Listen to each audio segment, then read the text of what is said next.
You're not one of those guys from the military, are you? Jillian said to Kirk. Trying to teach whales to retrieve torpedoes or some dipshit stuff like that. No, ma'am, Kirk said sincerely. No dipshit. Gracie is pregnant, Spock said. Jillian slammed on the brakes. All right. Who are you? How do you know that? We can't tell you, Kirk said. We're kind of at an impasse then, aren't we? I've got a hunch, Kirk said. That we'd be all a lot happier talking over dinner. What do you say? Jillian looked at him. You guys like Italian food? She said finally. No, said Spock. Yes, said Kirk. Jillian sighed. Mr. Spock asked to be dropped off in Golden Gate Park. Not anywhere in particular.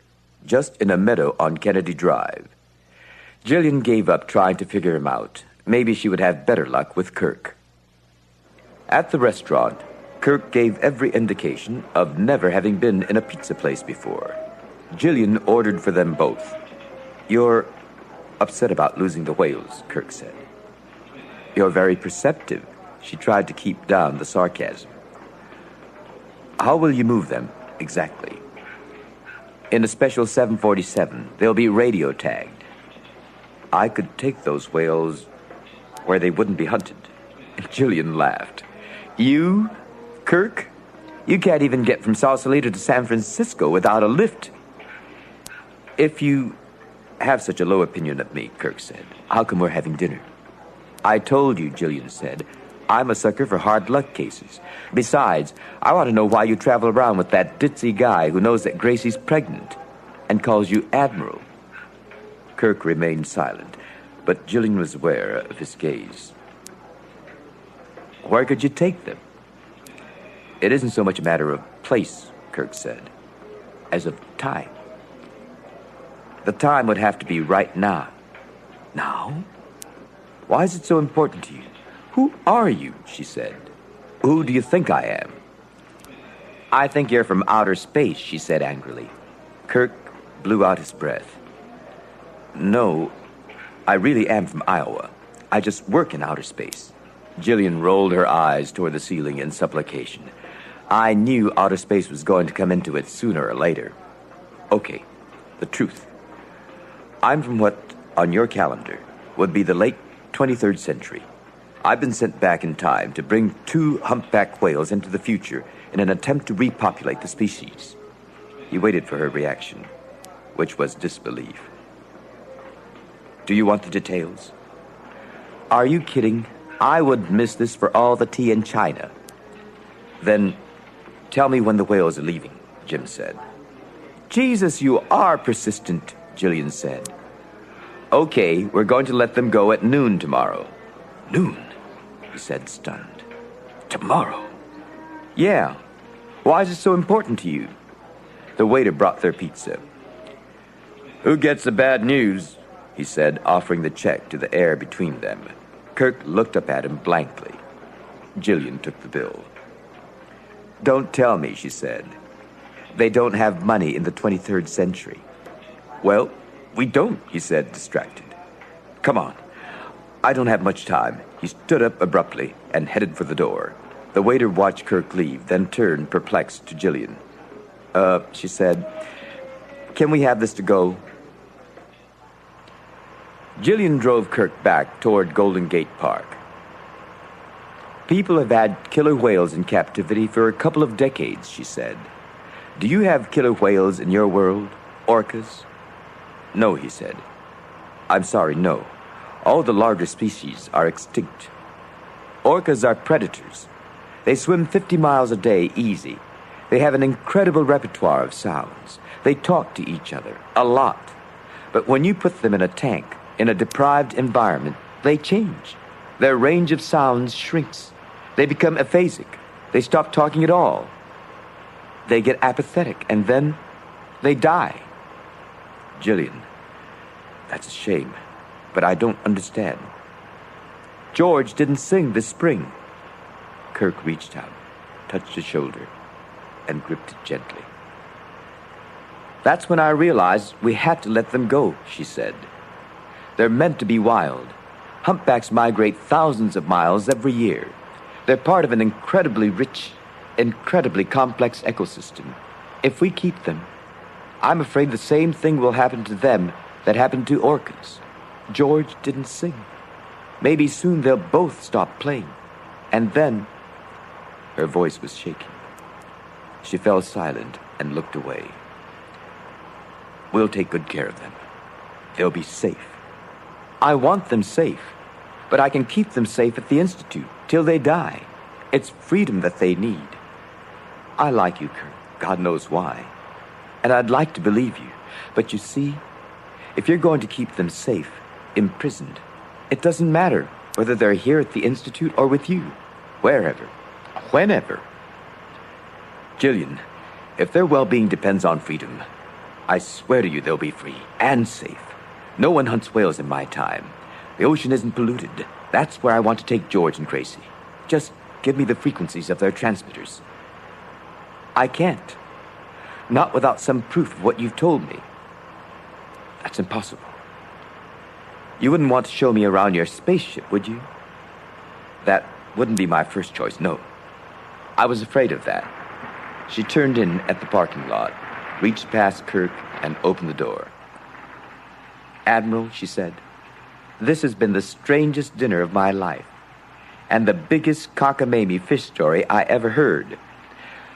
Let me tell you something, Kirk said, his voice suddenly hard. I'm here to bring 2 humpback whales into the 23rd century. If I have to, I'll go to the open sea to get them, but I'd just as soon take yours. It'd be better for me, better for you, and better for them. He got out of the truck and strode into the park. Jillian hesitated. She wanted to believe him. Instead, she sensibly shoved the truck into gear and stepped on the gas. A strange, shimmery light reflected from her rear view mirror. She braked and glanced out the back window, wondering what she had seen. Whatever had caused the shimmery effect had disappeared, and so had Kirk. The meadow was empty. The teams gathered on the bridge of the Bounty to make their reports. Bones, Jim said. We spent all afternoon at the acrylic sheeting factory, McCoy said. Primitive, Scotty said. 'Tis amazing, Admiral, how they ever managed. What are you saying, Scotty? That you can't build a tank for the whales out of 20th century material? What? Oh, nay, I can do it, but Jim, I'm worried. We gave this fella Nichols the basis of a sophisticated metallurgical process. The acrylic sheeting we need for the tank in exchange for the formula for transparent aluminum. What if, by doing so, we change the future? Our own time. Dr. McCoy, Scott said. How do you know he didn't invent the process? I don't know, but that's pretty far-fetched. Dr. McCoy, do you not understand? He did invent it. Have you never heard his name? I'm a doctor, not a historian, McCoy growled. Never mind. The point is, Nichols did invent the transparent aluminium, and that was only the beginning of his achievements. Maybe we needed to come back here and give him the formula, Bones, Jim said. McCoy looked at him with his head cocked in a familiar and yet very un-McCoyish way. Does that mean we succeeded? We get the whales and get back to our own time and... I don't know, Bones. I think what happened in our own time is up to us. Jim turned to Sulu. How about getting the acrylic from the factory to Bounty? All set, Admiral, Sulu said. The acrylic plant has its own helicopter, a Huey 205. I've never seen one before, even in a museum, but I had a talk with the pilot. He showed me the ropes.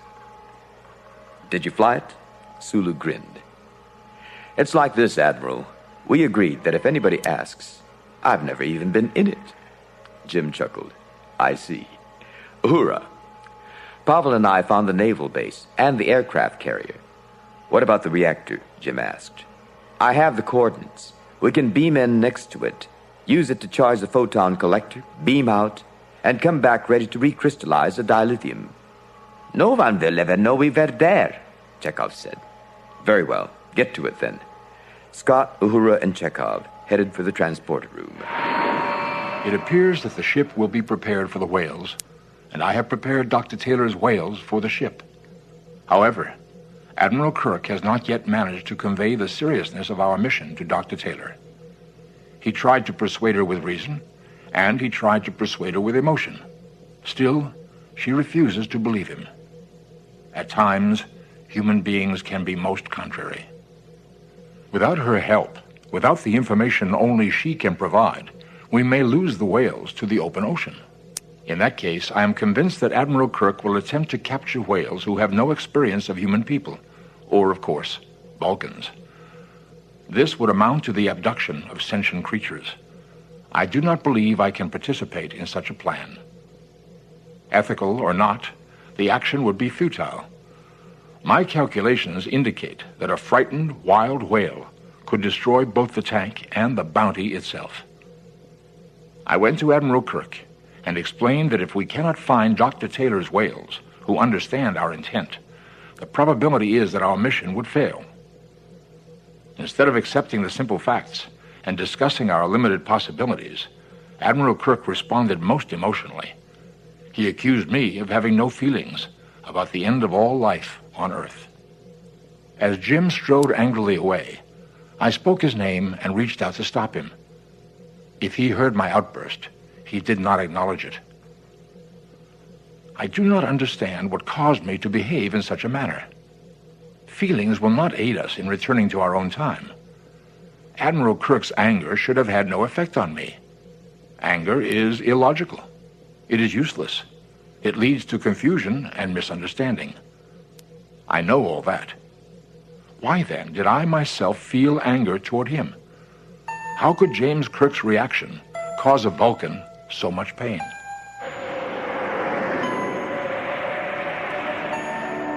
Uhura beamed into the reactor room, Chekov close behind. Uhura attached the collector to the outer wall of the nuclear reactor. Its influence would cause high-energy photons to tunnel through the shielding at a high rate. After they had collected the photons and they took it back to the Bounty, it would reverse the process and recrystallize the dilithium. It settled. It hummed. Then there was nothing to do but wait. Wait and worry. The erratic reading of her tricorder troubled Uhura, but she and Chekov had come too far to quit. Without the high-energy photons, the Bounty and its crew would be stranded in the 20th century. In the 23rd century, Earth would perish. In the radar room of the aircraft carrier, the radar operator started a routine equipment test.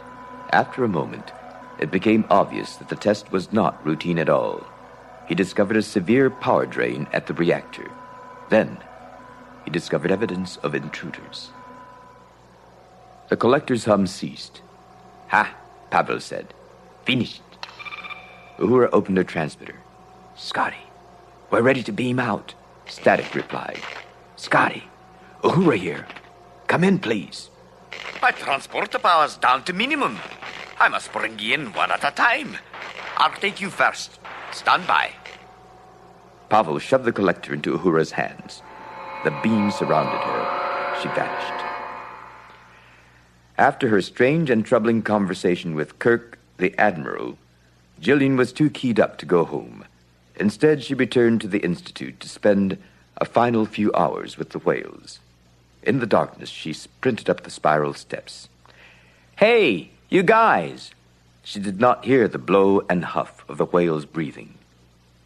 They were gone. Uhura reappeared safely on the transporter platform of the Bounty, but Jim Kirk knew from Scott's agitation that something had gone wrong. "The communicator's gone dead," Scott said. "I lost Chekov." "You've lost him," Jim exclaimed. "You've got to send me back," Uhura said. "I'll find him and—" "Absolutely not," Jim said. "If he's a prisoner, you'll be walking into the same trap. If he's all right, he'll get back on his own. But I'm responsible." "We're all responsible, Uhura, but I need you here." He took the collector. "This is it?" "Aye, Admiral," Scott said, downcast. "Then get it in place." "Uhura, Scotty," he said more gently. "I understand your concern, but we've got to have full power. Please get to work on it. Uhura, you listen in on local official channels and try to track Pavel down. But I'll bet he turns up knocking on the hatch within the hour." "I hope so, sir," Uhura said. Jillian's truck screeched to a stop in the parking lot by the meadow. She ran across the grass. Mist swirled around her, glowing silver in the dawn. She stopped in the last place she had seen Kirk. "Kirk?" She received no answer. "Kirk!" she cried in fury. "Damn you! If you're a fake, if you lied to me..." Jillian ran farther into the meadow. She bumped into something, hitting hard. She fell, stunned, a metallic clang reverberating around her. Still dizzy, she reached out and encountered a strut. Cold, hard, solid, and invisible.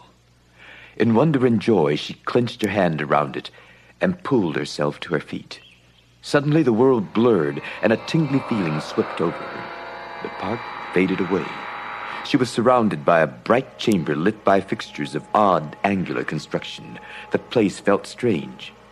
Not strange, Jillian thought. Alien. "Hello, Alice," Kirk said. "Welcome to Wonderland." "Have I flipped out?" Jillian asked. "Is any of this real?" "It's all real," Kirk said.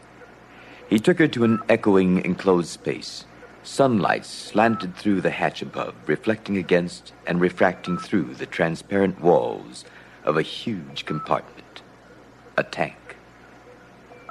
"This is my engineer, Mr. Scott," Kirk said. "Hi, how do you do?" He patted one of the transparent walls fondly. "'Tis finished, Admiral. An hour or so for the epoxy to cure, and it'll hold slime devils. Never mind Dr. Taylor's critters." "It's a tank for the whales," Kirk said to Jillian. "Good work, Scotty." "They're gone," Jillian said. Kirk stared at her. "Gone?" "My boss sent them away last night to protect them, and to protect me," he said. "Damn him. I didn't even get to say goodbye." "Damn," Kirk said softly. "I want them to be free, Kirk, but I want them to be safe. Can you really do what you said? They're tagged. We can go find them." "At the moment," Kirk said, "we can't go anywhere." Jillian scowled at him. "What kind of spaceship is this, anyway?"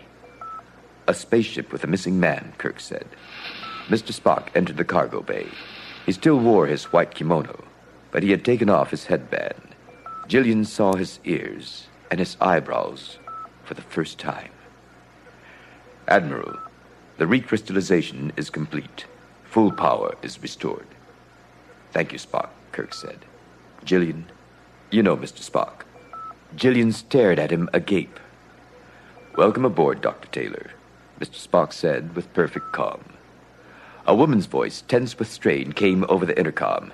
"Admiral, I found Chekov. He's under arrest, but he was hurt trying to escape. Sir, his condition is critical. He's going into surgery, but they don't expect him to survive." Another man hurried into the cargo bay. "You've got to let me go after him," he exclaimed without preliminaries, without even noticing Jillian. "Don't leave him in the hands of 20th century medicine." "And this, Jillian, is Dr. McCoy," Kirk said. "Bones?" He stopped and turned to Mr. Spock instead. "What do you think, Spock?" Mr. Spock raised one eyebrow. "Spock," Kirk said again. "As the Admiral requested," Spock said. "I am thinking." His face showed no expression. "I suggest that Dr. McCoy is correct. We must help Commander Chekov." "Is that the logical thing to do, Spock?" "No, Admiral," Spock said. "But I believe you would call it the human thing to do." Attired in pilfered scrub suits, Jim, McCoy, and Jillian talked their way past Chekov's guards and headed for the operating room. Chekov lay unconscious on the operating table. Ignoring the surgeon who was examining him, McCoy went to Chekov's side, took out a tricorder, and passed it over his still, pale form. "What the hell do you think you're doing?" the surgeon said. "Reading the patient's vital signs," McCoy said. "It's an experimental device, Doctor," Jim said quickly. "Experimental? You're not doing any experiments on my patient, even one who's in custody. We don't have time for experimental procedures. The epidural hematoma must be evacuated without delay." "My God, man," McCoy exclaimed. "Drilling holes in his head is not the answer. The artery must be repaired or he'll die." Their antagonists glowered. "I don't know who the hell you are, but I'm going to have you removed." He headed for the door. Jim blocked his path. Doctor, he said in a conspiratorial tone, may I have a private word? The surgeon frowned, but let Jim guide him into the next room. Jim slammed the door behind him and slagged the lock with his phaser. Hey! Jim ignored the protest. McCoy had already administered tissue regenerator to Chekov. Wake up! Wake up, man! Wake up! Come on, Pavel, Jim said. Chekov's eyelid flickered and his hands twitched. He's coming around, Jim, McCoy said. Pavel, can you hear me? Chekov, give me your name and rank. Chekov, Pavel A., he murmured. Rank? He smiled in his dreams. Admiral. Jim grinned. Don't you guys have any enlisted types? Jillian said. Chekov opened his eyes. Dr. McCoy, Strasvitya. And hello to you too, Chekov, McCoy said. You're going to be all right. Let me out of here, the surgeon shouted, banging on the window. Let's go, Jim said. They could not beam out in full view. They put Chekov on the gurney, covered him up, and pushed him out the door and past the guards. Just when Jim started to think they would get away clean, the loudspeakers blared with alarms. Jim heard running footsteps behind him. He cursed. He pushed the gurney around the corner, saw more pursuers, slid to a halt, spun the gurney around, and headed the other way. Jillian and McCoy dodged and followed him as he pelted down the opposite corridor. They were only 20 meters from the elevator. Its doors slid open. They were going to make it. Suddenly a guard stepped out of the cross corridor. Pushing the gurney like a battering ram, Jim flung himself forward. The guard leaped out of the way. Jim plunged into the elevator. Jillian and McCoy piled in after him. He slammed his hand on the up button and sagged back against the wall, gasping for breath. The doors closed. The elevator rose. When the guards reached the top floor and the doors opened, the elevator was empty. Outside the Bounty, Kirk turned to Jillian. Would the whales be at sea by now? Yes? If you've got a chart on board, I can show you. All I need is the radio frequency to track them. What are you talking about? I'm coming with you. You can't. Our next stop is the 23rd century. What do I care? I've got nobody but those whales. Maybe the whales here in the 20th century need you too. You can work for their preservation. I've been doing that for years, and so have hundreds, thousands of other people. If Mr. Spock is right, nothing they do makes any difference. What more can I do? Tell them I met a man in an invisible spaceship from the 23rd century, and his alien friend told me whales were about to become extinct? I'd get thrown in the loony bin. Jillian, please. I wish I had the time to tell you how much you've meant to us. To me. But I don't. I've got to have the frequency. All right. 401 megahertz. Thank you for everything. He flipped open his communicator. Beam me up, Scotty. A faint, glittery haze gathered around Kirk's body. Jillian flung herself into the beam and grabbed Kirk around the waist. She felt him dissolving in her hands. She felt herself dissolving. They reappeared in the transporter room. Surprise, Jillian said. Kirk glared at her. Do you know how dangerous? No, how could you? Never mind. Come on, you'll just have to leave again. Aye. She jumped into a karate crouch, both hands raised. You'll have to fight me to get me out of here. Jillian, you don't know the first thing about karate. And you don't know the first thing about whales. I'm staying. Suit yourself. He strode away. She followed him to a room full of controls and computer screens and instruments, all with the same unfamiliar proportions and unusual colors as the transporter room. Mr. Spock, Kirk said, where the hell is the power you promised me? Admiral, Mr. Spock said, you must wait 1 damn minute. A black woman glanced up from her console and smiled at Jillian. An Asian man took his place in the control room. Jillian found herself in a spaceship that could travel from star to star. She found herself among people who lived and worked together without concern for race or gender or even the planet of their birth. It was wonderful. I'm ready, Mr. Spock, Mr. Scott said over the intercom. Let's go find George and Gracie. Following the transponder signal, the Bounty streaked toward Alaska. Fading onto the screen, George and Gracie reached and played in the open sea.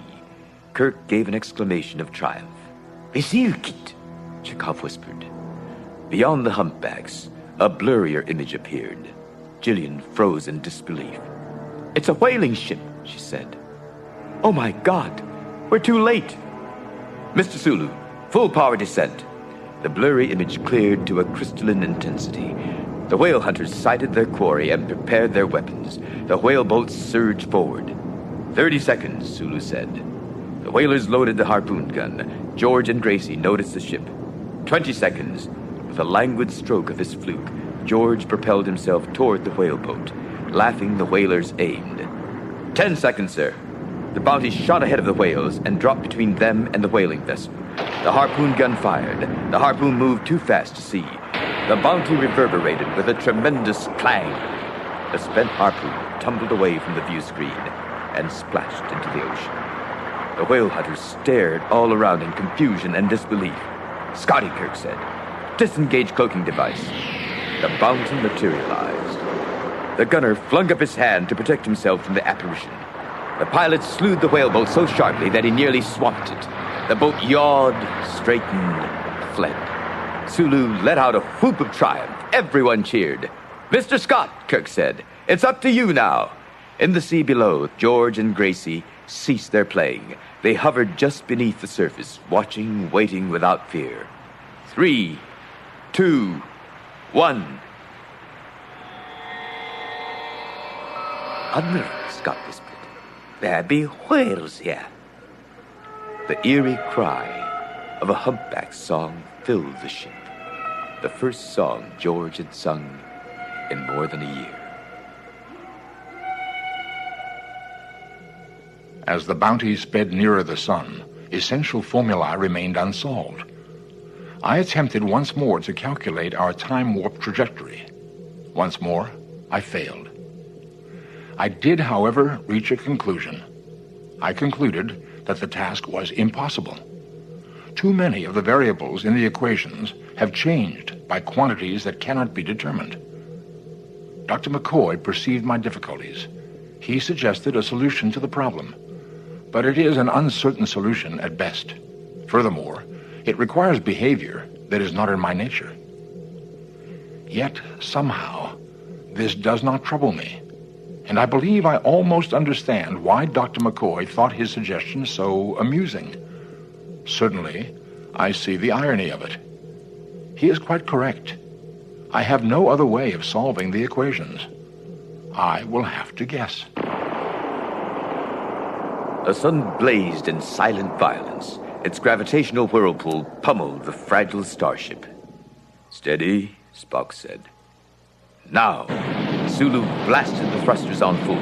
The view screen flickered and died. Gravity and acceleration brutally wrenched the ship. The sun's heat and radiation penetrated the Bounty's shields. Abruptly, impossibly, the Bounty's torture ceased. Silence gripped the starship. A silence of such intensity that even a breath would seem an intrusion. The view screen remained dark. Spock had no way of determining whether his guess had been correct. His sensor readings hummed in useless monotone. The humpback's song whispered through the ship. "Where the hell are we?" Admiral Kirk said. "And when?" The quiet threat of the probe's wail answered. The traveler regarded its work. The blue planet lay enshrouded in an impenetrable cloud. Soon the insignificant life that remained would perish from the cold. Until then, the traveler need only wait. In all his years on Vulcan, on Earth, and on many worlds in between, Sarek had never observed such weather. "Do you read me?" James Kirk's voice crackled over the speaker. "Starfleet, if you read, we are going to attempt time travel." The shoring struts on the window failed. The glass imploded. Cold, sharp shards of glass spattered around him, and freezing needles of sleet and wind impaled him. He detected a strange motion beyond the blasted window. He dragged himself up, shielding his eyes as best he could.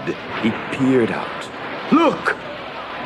The Klingon fighter ship plunged headlong toward the Golden Gate Bridge.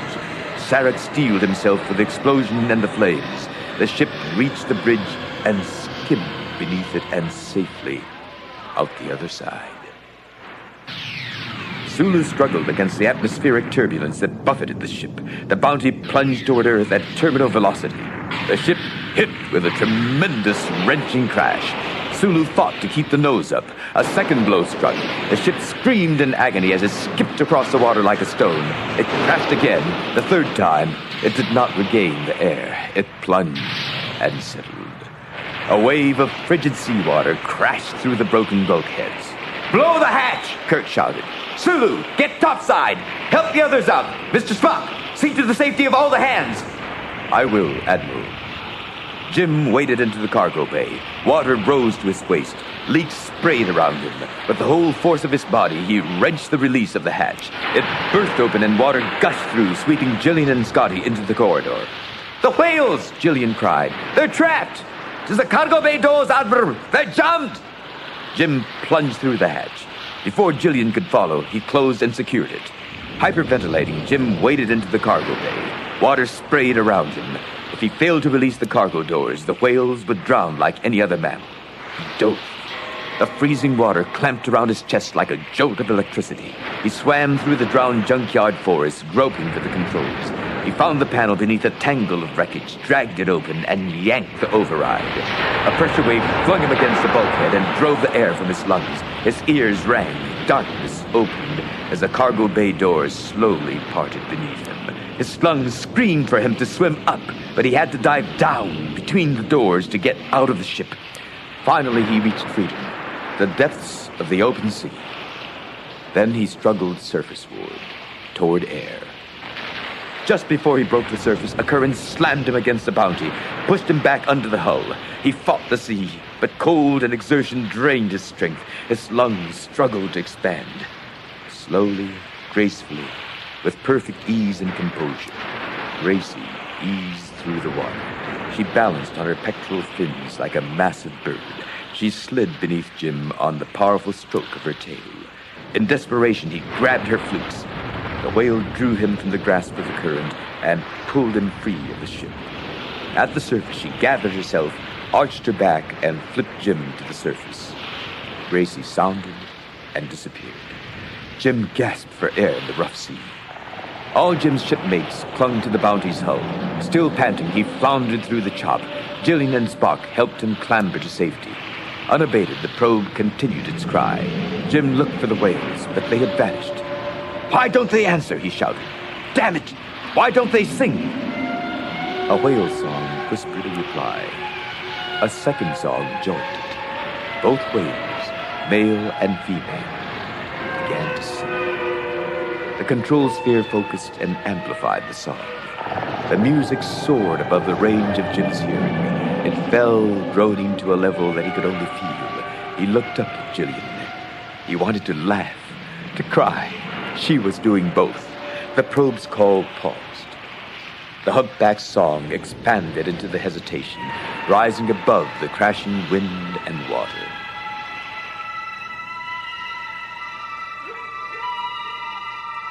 In the bright, unfiltered radiation of deep space, the traveler paused. A song broke the planet's silence. Tentatively, with some suspicion, the traveler responded to the beings on the world below. "Why did you remain silent for so long?" it asked. "Where were you?" "We were not here," they replied. "But now we have returned. We cannot explain, traveler, because we do not yet understand all that has happened to us." "Who are you?" it asked. "Where are the others? Where are the elders?" "They are gone," the whales sang with sadness. "They have passed into the deep. They have vanished upon white shores. We alone survive." "Your song is simple," the traveler said, chiding. It was not above petulance. "Where are the tales you have invented in all this time? And where are the stories of your families?" "They are lost," replied the whale song. "All lost. We must begin again. We must re-evolve our civilization. We have no other answer." The traveler doubted them and hesitated, but relented and replied, "Very well," it said. "I shall anticipate your stories." The traveler fell silent. The whales bid it goodbye. The traveler collected its energies and ended its interference with the pattern of the blue-white planet. It ceased to power the violent storms ravaging the surface. It sought its usual course, oriented itself properly, and sailed on a tail of flames into the brilliant blackness of the galaxy. The whale song, attenuated by distance, faded below the limits of Jim's hearing. He looked up. The rain stopped. The sea calmed. The control chamber moved as gently as a soap bubble in still air. The clouds roiled, then broke, and a brilliant streak of blue cut through them. Sunlight poured onto the sea. Jim clambered to the upper curve of the control sphere. In wonder, he and his shipmates gazed at each other and at the world. Admiral James T. Kirk steeled himself for another day in the witness room. He pretended a calm he did not feel. "I can't believe this is happening," he thought angrily. "After all we've been through, Starfleet still insists on a court-martial." Scott fidgeted and glowered, hating the wait. Chekov tried to make a joke, and Uhura tried to laugh. McCoy was nowhere to be seen, and this troubled Jim. Sulu stared out the window at San Francisco Bay, gazing at the spot where the Bounty had gone down. He might never fly another starship. Jim crossed the room to stand with him. The Chancellor appeared in the entryway. "The Council has returned," she said. The officers of the late Starship Enterprise stood within the inlaid circle of the seal of the United Federation of Planets. Crossing the council chamber with long, quiet strides, Spock ignored the audience, the collective whisper of astonishment. He came to attention beside Admiral Kirk. "Captain Spock," the council president said, "you do not stand accused." "I stand with my shipmates," Spock replied. "Their fate shall be mine." "As you wish. You have been found guilty. Hear now the sentence of the Federation Council. Mitigating circumstances impel the tribunal to dismiss all charges except one. Admiral James Kirk, the Council cannot overlook the offense of disobeying a superior officer." Jim stared ahead, stony-faced, but inside he flinched. "You are relieved of the rank, duties, and privileges of flag officer. You are reduced in rank to captain." The council president tried to conceal his smile. He nearly succeeded. "You will return to the duties for which you have demonstrated unswerving ability, the command of a starship." A shout of astonishment and relief, a shout of pure happiness trembled inside Jim's heart. The pent-up tension of the crowd burst out. Jim found himself surrounded by spectators, all offering congratulations. He struggled back toward his shipmates. McCoy grabbed him by the shoulders and drew him into a bear hug. He grasped Jim by the shoulders and looked him straight in the eyes. "You can always appeal, you know," he said. Jim stared at him for a moment, speechless, his worry over McCoy renewed. And then McCoy gave up trying to keep a straight face. He laughed finally, after too long, back to his old self. Jim laughed too. Jim and McCoy, Sulu and Uhura, Scott and Chekov all embraced and shook each other's hands. "Kirk!" Jillian slipped through the crowd. "I'm so happy for you." She gave him a quick kiss. "But I have to hurry. I have a ship to catch and 300 years of catch-up learning to do. So long. And thanks." She headed for the arched exit. "You mean this is goodbye?" he said. "Why does it have to be goodbye?" As they say in your century, I don't even have your phone number. How will I find you?" "Don't worry," she said. "I'll find you." She raised her hand in farewell. "See you around the galaxy." The court-martial vindicated James Kirk completely. Spectators surrounded him, offering their congratulations. I, too, wished to speak with him, but not in the midst of a crowd. As I waited for the people to disperse, my father approached me. I knew that he would urge me to return with him to Vulcan. The elders and the scholars wished to conduct more studies on me in the hopes of learning more about Val Torpan, the refusion. But if they do not yet understand it, I have nothing more to tell them. Indeed, I believe it may be intrinsically incomprehensible.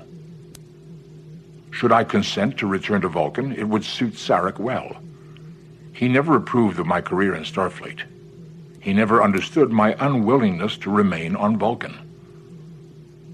I will not return to Vulcan. Neither will I remain on Earth. I have learned again, or I have remembered, it does not matter which, that I have never felt at home here, or on Vulcan, or on any planet. I feel at home in space.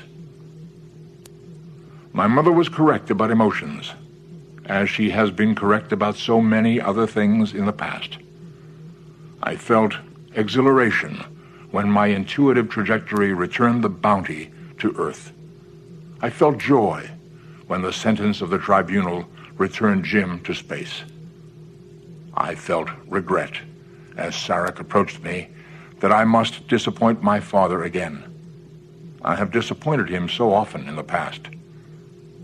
And then I felt surprise, for Sarek surprised me. He no longer opposes my career. He stated the possibility that he incorrectly judged my choice. I cannot recall my father's ever before having admitted an error. He wished me well, and he commended the character of my shipmates, my friends. He returns to Vulcan with a message for Amanda. I feel fine. Spock took leave of his bemused father and crossed the council chamber to join James Kirk and his other shipmates. "Are you coming with us, Mr. Spock?" the captain asked. "Of course, Captain," Spock said. "Did you believe otherwise?" "I haven't been quite sure what to believe the last few days." "Sarek offered you a compliment," Spock said. "Oh, really? What might that be?" "He said you were of good character." Kirk stopped, nonplussed, then recovered himself. "Sarek is getting effusive in his retirement," he said. "I wonder what I did after all these years to make him come to that conclusion." Spock felt astonished that Captain Kirk did not understand. "Captain? Jim," he said in protest. Then, noting Jim Kirk's smile, he recovered himself. "I am sure," he said solemnly, "that I do not know." Jim Kirk began to laugh. Inside Space Dock, a shuttlecraft dove through the great cavern of a docking bay. The Enterprise shipmates searched among ships and tenders and repair scows, curious to discover their destination. "The bureaucratic mentality is the only constant in the universe," McCoy said. "We're gonna get a freighter." "I don't think so," Jim said. "Look." In the next slip, a Constellation-class starship echoed the lines of his own Enterprise. "My friends," Jim said softly, "we're home." Space Dock fell behind, and deep space stretched out before the new Starship Enterprise. Captain James Kirk sat in his accustomed place. Below, Scotty mother-henned the engines. Sulu and Chekov had their places at navigation and helm. Uhura conferred with Space Dock control. Newness gilded the familiarity of the ship. Spock glanced up from the science officer's sensors. "All systems at optimum, Captain." McCoy lounged easily against the arm of the captain's chair. "Well, Captain," he said, "are we just going to sit here?" "Let's see what she's got, Mr. Sulu," Captain Kirk said. "Warp speed." "Aye, sir." The Enterprise plunged into the radiant spectrum of warp space, heading towards strange new worlds, new life, and new civilizations.